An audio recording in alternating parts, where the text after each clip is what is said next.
Mocked, harassed, demeaned, singled out, and then forced out or fired, all because of their nationality and religion. 6 Muslim Minnesotans originally from East Africa have filed a class action lawsuit against Hertz, accusing the rental car company of widespread discrimination at its Minneapolis-St. Paul airport location. Our Steve Tellier sat down with 3 of those former Hertz workers. He joins us now with their story tonight. Steve. Now, these workers say they were actually happy at Hertz until some management changes in 2007. They say for 3 years after that, they were subjected to countless instances of discrimination, both large and small. Just one example from that lawsuit, the keeping of 2 refrigerators, one in which Muslims and East Africans were allowed to put their food and one where they weren't. I try my best and I do everything. I'm one of the best employees.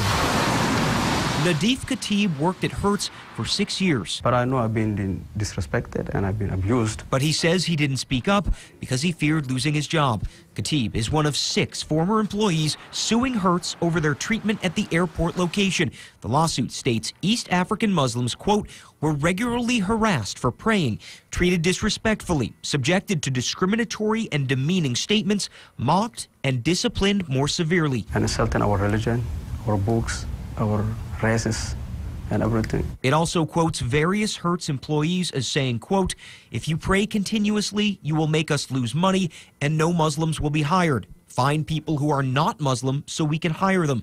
Your religion is lying. The Quran is lying. You're a liar. This guy's hatred of Americans is just below the surface. The former workers say the last straw was the introduction of a discriminatory prayer policy. We refused to sign that up.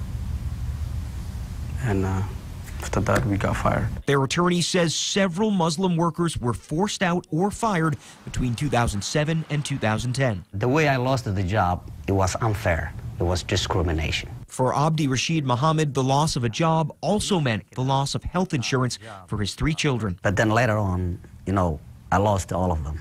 And in Minnesota, we value hard work and we value diversity. And I think Hertz's actions here, they ignore both of those 2 values. Khatib feels he was forced to choose between his job and his religion. He now says that's a choice no one should have to make. And everyone's life have to be respected. I don't care, white, black, African, American, no. Everyone's life have to be respected. Now, Hertz did provide us with a brief statement, quote, we do not comment on pending litigation, but are confident that Hertz will prevail when all of the facts are disclosed in the course of this lawsuit. Bill and Ellen? So this is just getting going in the courts. This could be some time before this gets resolved. It is. It could be months, if not years. Okay. We'll be watching it. Thanks, Steve.